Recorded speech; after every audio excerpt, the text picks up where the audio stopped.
News Center 25, your hometown news with Jonathan McCall, Rissa Shaw, weather with Chief Meteorologist Bill Alexander, sports with Don Brubaker.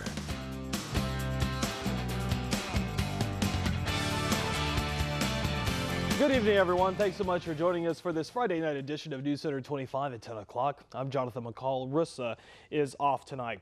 We begin with the latest details of the ongoing hostage situation that's unfolding at an oil field in North Africa. Tonight, a man from Katy, Texas, near Houston, has been confirmed as the lone American hostage killed during that standoff with militants with ties to al-Qaeda. Tonight, Algeria media is reporting as many as 12 hostages are dead. U.S. officials are closely monitoring the situation as more Americans remain captive. ABC's Chuck Silverston has the latest. Back here at home, new tonight at 10 o'clock, 4 people rushed to the hospital after a 2-car wreck this evening. This all happened at the intersection of Highway 185 and Key Road shortly after 6:30. Texas DPS troopers say the driver of a GMC Yukon ran a stop sign and smashed into a Chevy Suburban.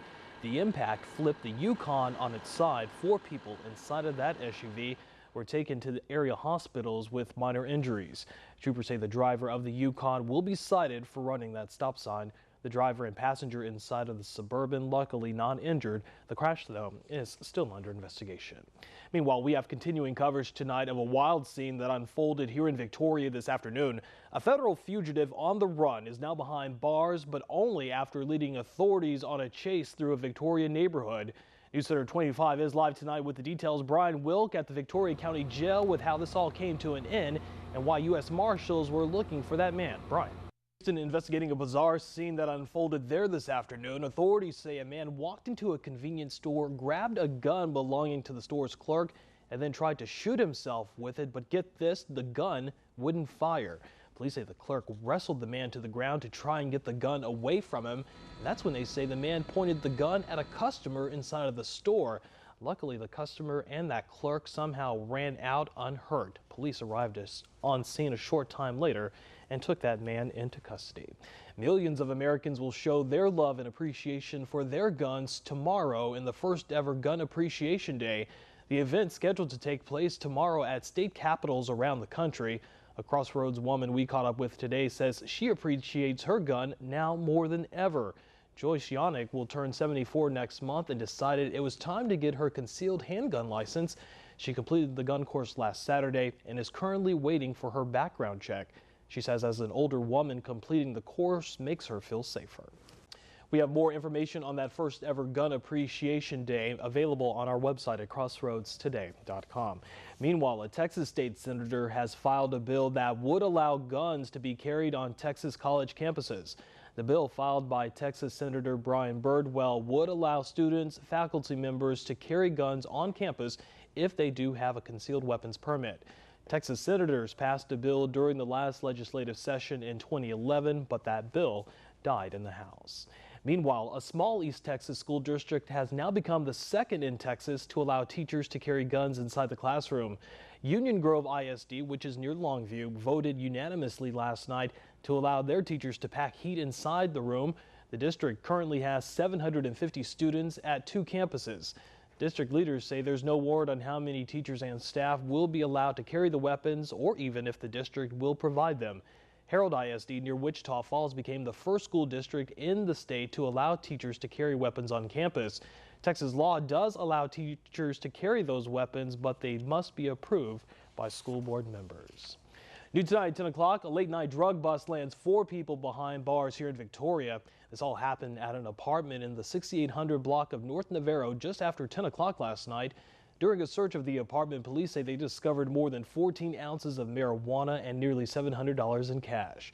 20-year-old James Mitchell, 17-year-old Jace Mitchell, 20-year-old Cole Kessler, and 21-year-old Caleb Garcia were all arrested and booked into the Victoria County Jail. They all now face charges of possession of marijuana in a drug-free zone.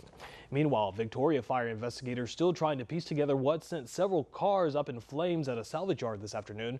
The flames broke out at the Big State Auto Salvage just before 2:30. Fire crews say as many as 10 cars caught on fire. The flames were quickly put out. No one was injured, but fire officials say as of now, there's no determination on what started the fire. It still remains under investigation. The Lone Star State continues to add more jobs during a downturn in the national economy. The jobless rate in Texas dropped for a fourth month in a row in the month of December. New jobless figures show the unemployment rate in Texas now sits at 6.1%. That's down 0.1% from November and down more than a full percent from just this time last year. Texas workforce officials say the state added 4,100 new jobs in December and more than 260,000 jobs in all of 2012. You have a lot of young people out there, with families and some husbands and wives, and my heart goes out to them. What are they going to do? Meanwhile, the news isn't all good for workers at the Cargill meat plant near Lubbock. Thousands of workers at the plant are out of a job after plant officials say they plan to shut down shop for good in February. Company officials say they're closing the doors because cattle supply has been drying up lately, thanks in large part to the ongoing drought. Ahead tonight on News Center 25 at 10 o'clock, Washington getting ready for a presidential-sized parade. We'll show you how they're getting ready for this year's inauguration after the break.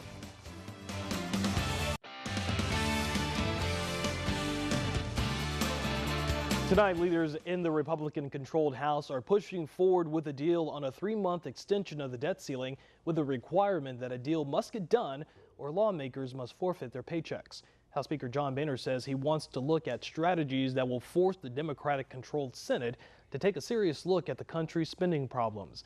The Senate hasn't passed a budget in 4 years. The short-term extension strategy represents a drastic departure from recent discussions.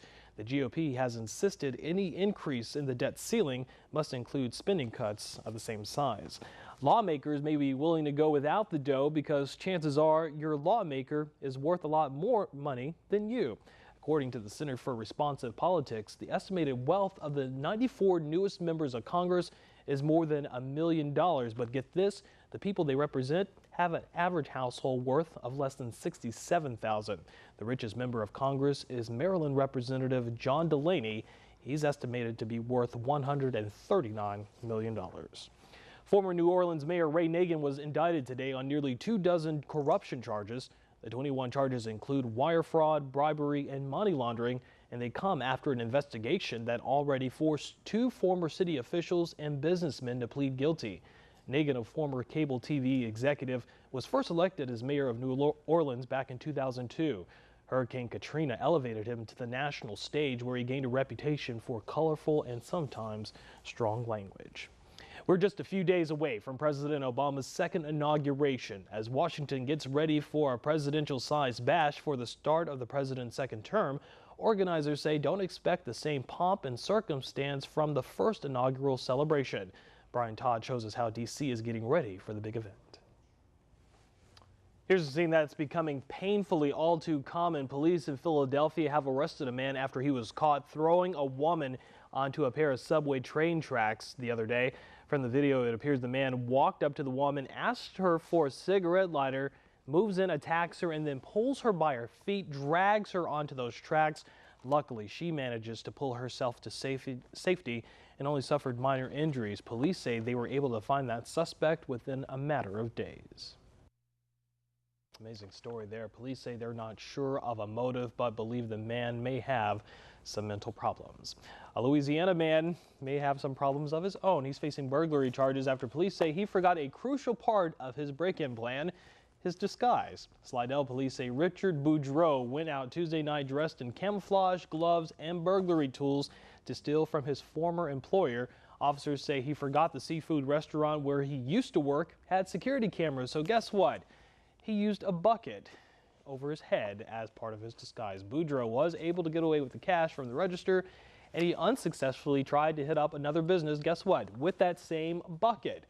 Police say they caught him in the act at his home and arrested him. He now faces burglary charges and additional drug charges for items police found at his home at the time of the arrest. Anytime I see that, I always think that's somebody's kid. How do you explain that to your, how do you explain it to your parent? And, I mean, if you're going to do something. Yeah, that's my kid, the Buckethead burglar. I don't know.